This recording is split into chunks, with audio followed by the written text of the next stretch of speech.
नमस्कार विद्यार्थी मित्रांनो, बघा आजच्या व्हिडिओच्या माध्यमातून आपण जो डीए आहे, डीए म्हणजे काय, डीए या शब्दाची जी संकल्पना आहे ते संकल्पना नेमकी कशी आहे बघा. डीए म्हणजे आता डीएचा जो लॉंग फॉर्म आहे तो काय आहे, डिअरनेस अलाउन्स. काय आहे,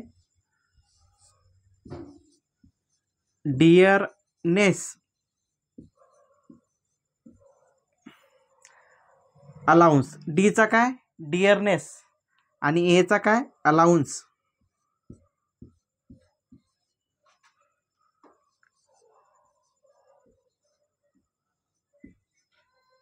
डिअरनेस अलाउन्स. आता याला मराठीतून काय म्हटलं जाते, महागाई भत्ता. काय म्हटलं जाते, महागाई भत्ता. बघा, सरकारी कर्मचारी मग ते कोणतेही असो, आता नुकत्याच मागच्या काळामध्ये पोलीस भरत्या पार पडल्या, तर या नवनियुक्त निवड झालेल्या उमेदवारांना याची माहिती असायला हवी. आता हेच उमेदवार नाही तर इतर जे नवनियुक्त इतर डिपार्टमेंटमध्ये नवनियुक्त उमेदवार असतात, तर यांना सुद्धा या गोष्टीची माहिती झाली पाहिजे. तर त्या अनुषंगाने आज आपण हे डिटेल पाहणार आहोत. तर बघा, डिअरनेस अलाउन्स म्हणजेच काय, महागाई भत्ता. आता महागाई भत्ता म्हणजेच काय, बघा काळाच्या ओघात काळानुसार प्रत्येक वर्षी काही कालावधीनंतर महागाई वाढत असते आणि महागाई वाढल्यानंतर सरकार आपल्याला प्रत्येक वर्षी 6 महिन्यातून 2 वेळा महागाई भत्ता हा देत असते. तर बघा, एखाद्या वेळेस 3%, एखाद्या वेळेस 3%, नाहीतर एखाद्या वेळेस 2% अशा प्रमाणामध्ये आपल्याला महागाई भत्ता हा दिला जातो. किती कालावधीनंतर, 6 महिन्यानंतर तो दिला जातो. आता सध्याच्या घडीला जो महागाई भत्ता दिला जातो तो किती टक्के आहे, 53%. किती,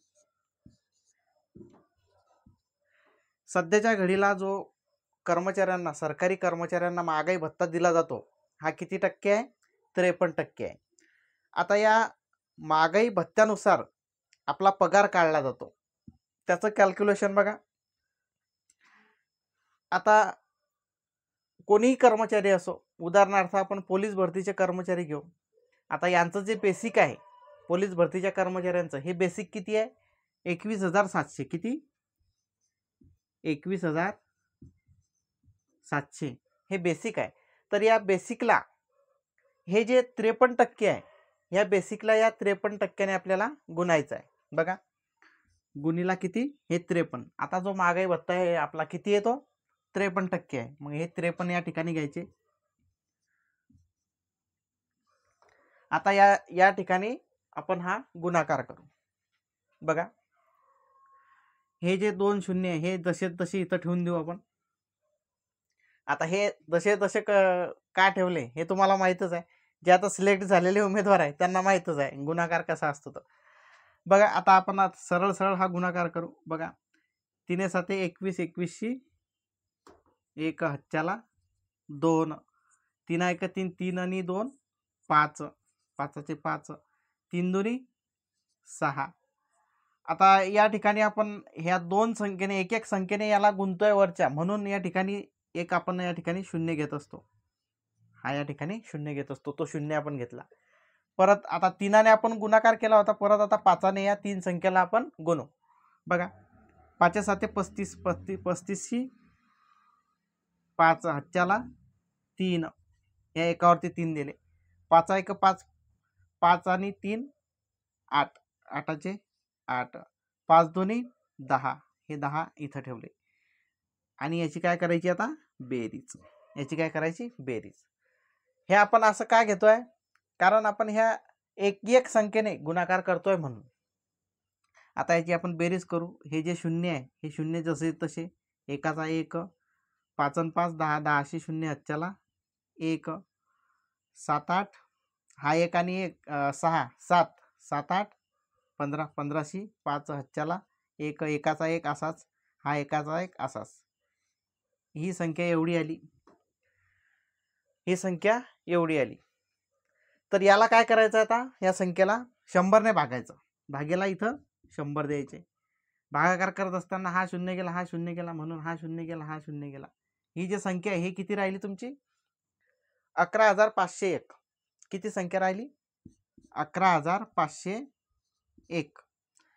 मग 11,501 अधिक हे तुमचे 21,000. बघा 21,000 तुमचं बेसिक किती होतं? 21,700 अधिक हे आपण महागाई भत्ता काढला ना, हा गुणाकार करून 53% आपण गुणाकार करून हा महागाई भत्ता काढला. तर त्याची किती टोटल आली आपली? 11,501. म्हणून हे या ठिकाणी आपण प्लस करू. आता बघा या ठिकाणी काय करू आपण? प्लस करू. 11,501 11,501 याची बेरीज करू. प्लस करतोय ना आपण, एकाचा 1 शून्यचा 0 7 5 12 12शी 2 हच्च्याला 1 2 आणि 1 3 2 आणि 1 हे 1 3. ही झाली आपली बेरीज. कशा कशाची?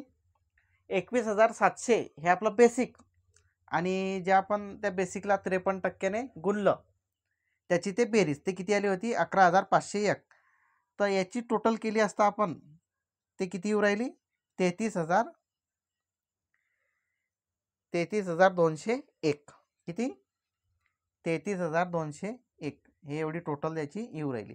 तर अशा प्रकारे महागाई भत्ता आपल्या बेसिकला आपण त्याचा मल्टिप्लाय म्हणजेच गुणाकार करत असतो, आणि जे काही रक्कम येते ते रक्कम त्याच्यामध्ये ॲड केली जाते.